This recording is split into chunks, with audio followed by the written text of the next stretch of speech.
오늘 우리에게 주시는 하나님의 말씀은 고린도후서 11장 1절에서 15절까지 말씀입니다. 1절 원하건대 너희는 나의 좀 어리석은 것을 용납하라. 청하건대 나를 용납하라. 아멘. 바울은 자신의 어리석음을 용납해 달라고 말하는데 이 말이 무슨 뜻일까요? 이제부터 바울이 자신에 관해서 얘기를 하는데 그것에 대해서 거부감을 가지지 말고 잘 들어달라는 얘기입니다. 지금까지 바울은 자신에 대해서 얘기한 적이 없었고 자랑한 적도 없었습니다.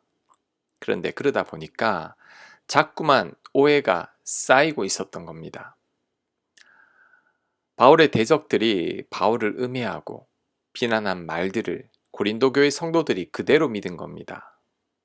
그래서 바울은 자신에 대해서 얘기하면서 자신에 대해서 좀 변호하며 자랑하겠다는 겁니다.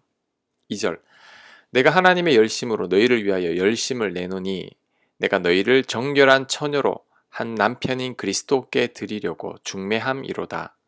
그러나 나는 뱀이 그 간계로 하와를 미혹한 것 같이 너희 마음이 그리스도를 향하는 진실함과 깨끗함에서 떠나 부패할까 두려워하노라. 아멘. 바울은 자신이 고린도 교회 교인들을 그리스도께 중매했다고 말합니다. 교인들이 신랑 되시는 예수님을 만나도록 열심을 내고 애썼다는 것입니다. 그런데 뱀이 하와를 미혹한 것 같이 누군가 고린도 교회 교인들을 미혹하고 있어서 걱정이라고 말합니다. 그렇다면 누가 미혹했을까요? 거짓 선지자들이고 이단들이죠. 4절 만일 누가 가서 우리가 전파하지 아니한 다른 예수를 전파하거나 혹은 너희가 받지 아니한 다른 영을 받게 하거나 혹은 너희가 받지 아니한 다른 복음을 받게 할 때에는 너희가 잘 용납하는구나. 이단들이 다른 예수를 전파하는데도 교인들이 잘 받아들이고 있다고 바울은 탄식하고 있습니다. 쉽게 말하면 신천지와 같은 이단들이 전하는 거짓 진리를 진리로 받아들인다는 거죠.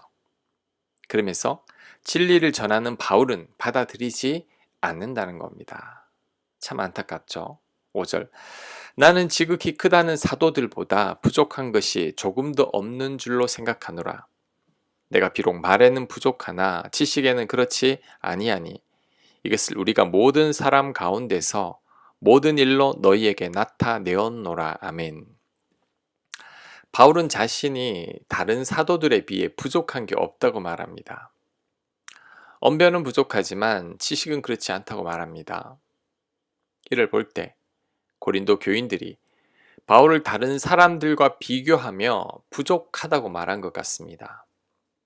또한 바울이 말을 잘 못하고 설교를 잘 못한다고 사도가 아니라고 비웃었던 것 같습니다. 이에 대해서 바울이 해명하는 거죠. 이렇게까지 말하는 바울의 심정이 어땠을까요? 참담하지 않았을까요? 저희 교회 교인들이 저보고 다른 목사님들에 비해서 실력이 없고 부족하고 설교를 못한다고 뒤에서 비난하는 것과 같은 거죠. 바울이 마음이 많이 아팠을 겁니다. 자, 이어지는 구절에서는 바울이 더 마음 아프게 하는 내용들이 나옵니다. 7절 내가 너희를 높이려고 나를 낮추어 하나님의 복음을 값없이 너희에게 전함으로 죄를 지었느냐? 내가 너희를 섬기기 위하여 다른 여러 교회에서 비용을 받은 것은 탈취한 것이라. 또 내가 너희와 함께 있을 때 비용이 부족하였으되 아무에게도 누를 끼치지 아니하였음은 마게도냐에서 온 형제들이 나의 부족한 것을 보충하였습니다. 내가 모든 일에 너희에게 폐를 끼치지 않기 위하여 스스로 조심하였고 또 조심하리라. 그리스도의 진리가 내 속에 있으니 아가야 지방에서 나의 이 자랑이 막히지 아니하리라. 아멘. 자, 이번에는 사례비 문제로 바울을 의심했던 것 같습니다. 바울은 자비량 사역을 했었습니다. 그 이유는 교인들에게 폐를 끼치지 않기 위해서인 거죠. 대신 다른 교회에서 후원을 받았습니다. 그런데 고린도 교회 교인들이 그것을 문제 삼았습니다. 다른 사도들은 사례비를 다 받지만 바울은 사도가 아니라서 사례비를 받을 수 없다는 거죠. 즉 바울은 사도가 아니니 사례비를 못 받는 것이라고 생각한 겁니다. 바울 입장에서는 얼마나 기가 막힐까요? 후원 받는 곳이 있어서 사례비를 받지 않은 거예요. 교인들 생각해서 사례비를 받지 않았는데 교인들은 바울이 사도가 아니어서 사례비를 받지 못하는 것이라고 오해한 거죠. 11절 어떠한 까닭이냐 내가 너희를 사랑하지 아니함이냐 하나님이 아시느니라. 나는 내가 해온 그대로 앞으로도 하리니 기회를 찾는 자들이 그 자랑하는 일로 우리와 같이 인정받으려는 그 기회를 끊으려 함이라. 그런 사람들은 거짓 사도요 속이는 일꾼이니 자기를 그리스도의 사도로 가장하는 자들이니라. 아멘. 자, 바울은 앞으로도 사례비를 받지 않겠다고 말합니다. 왜냐하면 지금까지 사례비를 받지 않다가 갑자기 사례를 받으면 돈을 받기 위해 사역하던 거짓 선지자들이 자신들도 돈을 받는 것이 당연하다고 주장할 것인데 바울이 그런 기회를 주지 않겠다는 겁니다. 그래서 지금까지 사례비를 받지 않았던 것처럼 앞으로도 사례비를 받지 않겠다는 겁니다. 14절 이것은 이상한 일이 아니니라 사탄도 자기를 광명의 천사로 가장하나니 그러므로 사탄의 일꾼들도 자기를 의의 일꾼으로 가장하는 것이 또한 대단한 일이 아니니라. 그들의 마지막은 그 행위대로 되리라. 아멘. 사탄이 자기를 광명의 천사로 가장하는 것처럼 거짓 선지자들도 자신들을 의의 일꾼으로 가장한다고 합니다. 이런 거짓 선지자들을 조심하라고 말합니다. 이들이 특히 바울을 모함하고 대적하니 이들의 말을 듣지 말라고 권면하고 있습니다. 오늘 말씀은 바울을 오해하고 있는 고린도 교회 교인들에게 바울이 해명하는 내용인 거죠. 바울을 비난하고 대적하던 거짓 선지자들의 말을 듣지 말고 자신을 믿어 달라는 얘기입니다.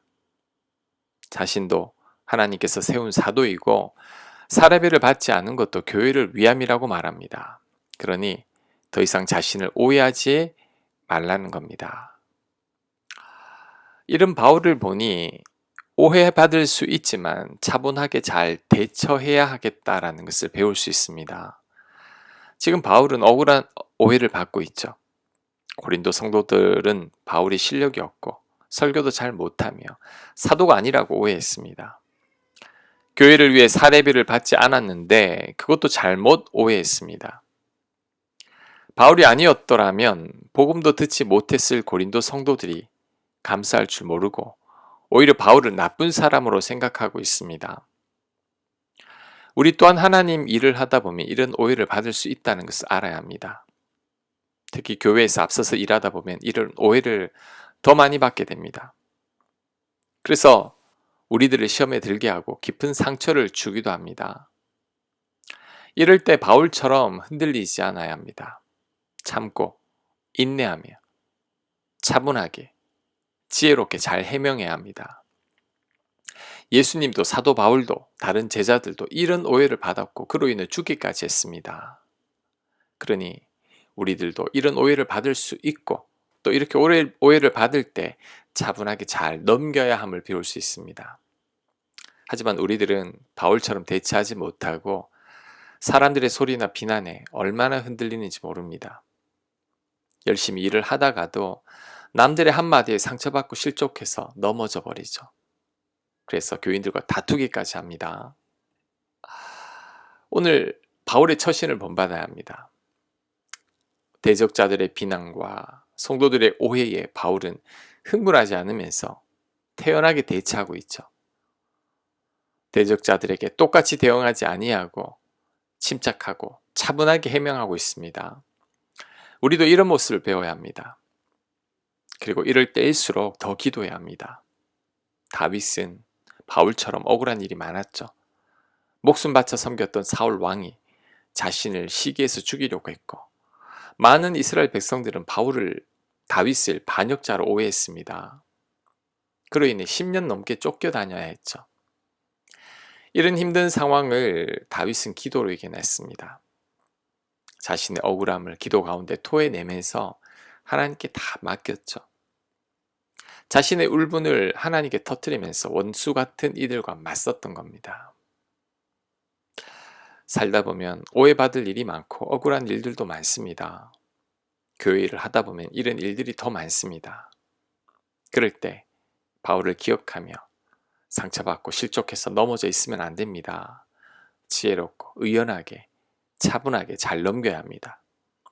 그래야 오해와 억울함 속에서도 잘 이겨낼 수 있습니다. 그럴 때 하나님께서도 기뻐하게 될 줄로 믿습니다. 아멘.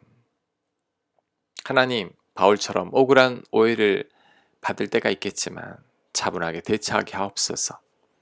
흥분하지 아니하고 바울처럼 지혜롭게 처신할 수 있는 저희들 되도록 역사하여 주시옵소서. 이 모든 말씀 예수님 이름으로 기도합니다. 아멘.